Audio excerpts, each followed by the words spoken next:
Exclusive ಸುದ್ದಿ. ನೇಹಾ ಹತ್ಯೆ ಪ್ರಕರಣ ದಿನಕ್ಕೊಂದು ಟ್ವಿಸ್ಟ್ ಅನ್ನ ಪಡೆದುಕೊಳ್ತಾ ಇದೆ. ಈಗ ತನಿಖೆ ಚುರುಕುಗೊಳ್ತಾ ಇದ್ದಂತೆ ಒಂದೊಂದೇ ಹೇಳಿಕೆಯನ್ನ ಇದೀಗ ಫಯಾಜ್ ಬಾಯ್ಬಿಡ್ತಾ ಇದ್ದಾನೆ. ನೇಹಾ ಹತ್ಯೆಗೆ ಕಾರಣವಾಗಿತ್ತ ಆ ವಿಷಯ ಅನ್ನುವಂತಹ ಪ್ರಶ್ನೆಗಳು ಇದೀಗ ಉದ್ಭವ ಆಗ್ತಾ ಇದೆ. ಯಾವುದು ಆ ವಿಷಯ ಅಂತ ನೋಡ್ತಾ ಹೋಗೋದಾದ್ರೆ, ನೇಹಾ ಪ್ರೀತಿ ಹಿಂದೆ ಬಿದ್ದು ಆತ ತನ್ನ ಬದುಕನ್ನ ಹಾಳು ಮಾಡಿಕೊಂಡಿದ್ದ ಫಯಾಜ್ ಅನ್ನುವಂತಹ ಮಾಹಿತಿ ರಿಪಬ್ಲಿಕ್ ಕನ್ನಡಕ್ಕೆ ಲಭ್ಯವಾಗಿರುವಂತದ್ದು. ಈ ಒಂದು ಪ್ರಕರಣ ಸಾಕಷ್ಟು ತಿರುವನ್ನ ಪಡ್ಕೊಳ್ತಾ ಇದೆ. ಕೆರಿಯರ್ ಫೇಲ್ ಆಗಿದೆ, ಒಂದ್ ಕಡೆ ಹತಾಶೆಗೆ ಒಳಗಾಗಿದ್ದಾನೆ, ಡಿಪ್ರೆಷನ್ ಕೂಡ ಆತನಿಗೆ ಕಾರಣ ಆಗಿತ್ತು ಈ ಒಂದು ಕೊಲೆ ಮಾಡೋದಕ್ಕೆ ಅನ್ನುವಂತಹ ಮಾಹಿತಿ ಸದ್ಯಕ್ಕೆ ಲಭ್ಯವಾಗ್ತಾ ಇದೆ. BCA ಮೊದಲ ವರ್ಷದಲ್ಲಿ ಫಯಾಜ್ ನೆಚ್ಚಿನ ವಿದ್ಯಾರ್ಥಿಯಾಗಿದ್ರು. ಯೂನಿವರ್ಸಿಟಿಯಲ್ಲಿ ಬ್ಲೂ ಸಹ ಆಗಿದ್ದಂತಹ ಫಯಾಜ್ ಇದೇ ವೇಳೆ ನೇಹಾ ಜೊತೆ ಸ್ನೇಹವನ್ನ ಬೆಳೆಸ್ಕೊಂಡಿದ್ದ. ಆದ್ರೆ ನೇಹಾ ಜೊತೆಗಿನ ಸ್ನೇಹದಿಂದ ಓದನ್ನ ಒಂದ್ ಕಡೆ ಮರೆತು ಬಿಟ್ಟಿದ್ದ ಫಯಾಜ್ BCA ಕೊನೆಯ ವರ್ಷದಲ್ಲಿ ಒಂದು ವಿಷಯದಲ್ಲಿ ಫೇಲ್ ಆಗಿದ್ದೇ ಸರಿ, ಆತನನ್ನ ಅವಾಯ್ಡ್ ಮಾಡ್ತಾ ಇದ್ಲು ಅನ್ನುವಂತಹ ಆರೋಪಗಳು ಕೂಡ ಕೇಳಿ ಬರ್ತಾ ಇರುವಂಥದ್ದು. ಆರೋಪವನ್ನ ಮಾಡ್ತಾ ಇದ್ದಾನೆ ಫಯಾಜ್, ಆಕೆ ನನ್ನನ್ನ ಅವಾಯ್ಡ್ ಮಾಡ್ತಾ ಇದ್ಲು, ನೇಹಾ ಪಾಸ್ ಆಗಿ MCA ಕೂಡ ಮಾಡಿದ್ಲು ಅಂತ ಕೂಡ ಹೇಳಿದ್ದಾರೆ ತನಿಖೆಯ ಸಂದರ್ಭದಲ್ಲಿ.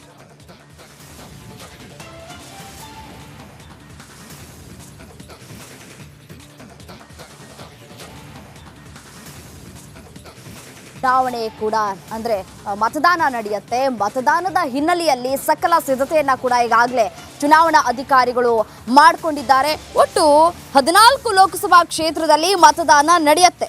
14 ಜಿಲ್ಲೆಗಳಲ್ಲೂ ಚುನಾವಣಾ ಆಯೋಗ ಸಕಲ ಸಿದ್ಧತೆಯನ್ನ ಮಾಡಿಕೊಂಡಿದೆ. 14 ಲೋಕ ಕ್ಷೇತ್ರದ ಕಣದಲ್ಲಿ 247 ಅಭ್ಯರ್ಥಿಗಳು ಸ್ಪರ್ಧೆ ಮಾಡ್ತಾ ಇದ್ದಾರೆ. 226 ಪುರುಷ, 21 ಮಹಿಳಾ ಅಭ್ಯರ್ಥಿಗಳು ಕಣದಲ್ಲಿದ್ದಾರೆ. ನಾಳೆ 247 ಅಭ್ಯರ್ಥಿಗಳ ಹಣೆ ಬರಹವನ್ನ ಬರೆಯಲಿದ್ದಾನೆ ಮತದಾರ ಪ್ರಭು. ನಾಳೆ ರಾಜ್ಯದಲ್ಲಿ ಮೊದಲ ಹಂತದ ಮತದಾನ ನಡೆಯುತ್ತೆ. ಈ ಹಿನ್ನೆಲೆಯಲ್ಲಿ ಚುನಾವಣಾ ಅಧಿಕಾರಿಗಳು ಸಕಲ ಸಿದ್ಧತೆಯನ್ನ ಕೂಡ ಮಾಡಿಕೊಂಡಿದ್ದಾರೆ. ನಾಳೆ ರಾಜ್ಯದಲ್ಲಿ ಮೊದಲ ಹಂತದ ಮತದಾನ ಹಿನ್ನೆಲೆಯಲ್ಲಿ 14 ಜಿಲ್ಲೆಗಳಲ್ಲೂ ಚುನಾವಣಾ ಆಯೋಗ ಸಕಲ ಸಿದ್ಧತೆಯನ್ನ ಮಾಡಿಕೊಂಡಿರುವಂಥದ್ದು. 226 ಪುರುಷ, 21 ಮಹಿಳಾ ಅಭ್ಯರ್ಥಿಗಳು ಕಣದಲ್ಲಿದ್ದಾರೆ. 14 ಲೋಕ ಕ್ಷೇತ್ರದ ಕಣದಲ್ಲಿ ಒಟ್ಟು 247 ಅಭ್ಯರ್ಥಿಗಳು ಸ್ಪರ್ಧೆಯನ್ನ ಮಾಡ್ತಾ ಇದ್ದಾರೆ. ನಾಳೆ 247 ಅಭ್ಯರ್ಥಿಗಳ ಹಣಬರಹವನ್ನ ಬರೆಯಲಿದ್ದಾರೆ ಮತದಾರ.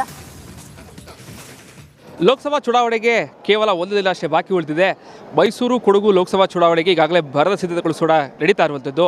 ಮೈಸೂರಿನ 8 ಕೇಂದ್ರಗಳಲ್ಲಿ ಈಗಾಗಲೇ ಮಸ್ಟಿಂಗ್ ಕಾರ್ಯ ಆರಂಭ ಆಗಿರುವಂಥದ್ದು. ನನಗೆ ಸದ್ಯ ಮೈಸೂರಿನ ಮಹಾರಾಣಿ ಕಾಲೇಜು ಆವರಣದಲ್ಲಿ ದೃಶ್ಯ ಗಮನಿಸ್ತಾ ಇರ್ಬೋದು. ಈಗಾಗಲೇ ಚುನಾವಣೆಯ ಸಿಬ್ಬಂದಿಗಳು ಬಂದು ಆ ಮಸ್ಟಿಂಗ್ ಕಾರ್ಯದಲ್ಲಿ ನಿರತರಾಗಿದ್ದಾರೆ. ಮತಯಂತ್ರ ಮತ್ತು VVPAT ಎಲ್ಲವನ್ನೂ ಕೂಡ ತೆಗೆದುಕೊಂಡು ಹೋಗೋದಕ್ಕೆ ಸಿದ್ಧತೆಗಳನ್ನ ಮಾಡ್ಕೊಳ್ತಾ ಇದ್ದಾರೆ. ಚಾಮುಂಡೇಶ್ವರಿ ವಿಧಾನಸಭಾ ಕ್ಷೇತ್ರಕ್ಕೆ ಸಂಬಂಧಪಟ್ಟಂತಹ ಪ್ರತಿಯೊಂದು ಚಾರ್ಟ್ ಲಿಸ್ಟ್ಗಳಲ್ಲಿ ಹಾಕಿದ್ದಾರೆ, ಯಾವ್ಯಾವ ಬೂತ್ಗಳಿಗೆ ಯಾವ್ಯಾವ ಸಿಬ್ಬಂದಿಗಳಿರಬೇಕು ಅಂತೇಳಿ.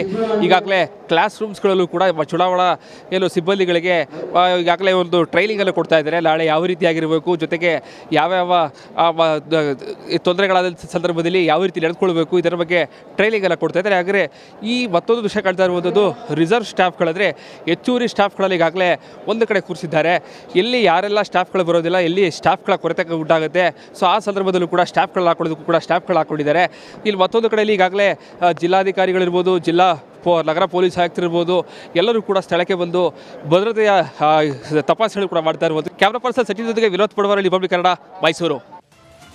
ಮೊದಲ ಹಂತದಲ್ಲಿ ರಾಜ್ಯದ 14 ಲೋಕಸಭಾ ಕ್ಷೇತ್ರಗಳಲ್ಲಿ ಚುನಾವಣೆ ನಡೆಯಲಿದ್ದು ಮತದಾನಕ್ಕೆ ಸಂಪೂರ್ಣ ಸಿದ್ಧತೆ ಕೂಡ ಮಾಡಿಕೊಳ್ಳಲಾಗಿದೆ.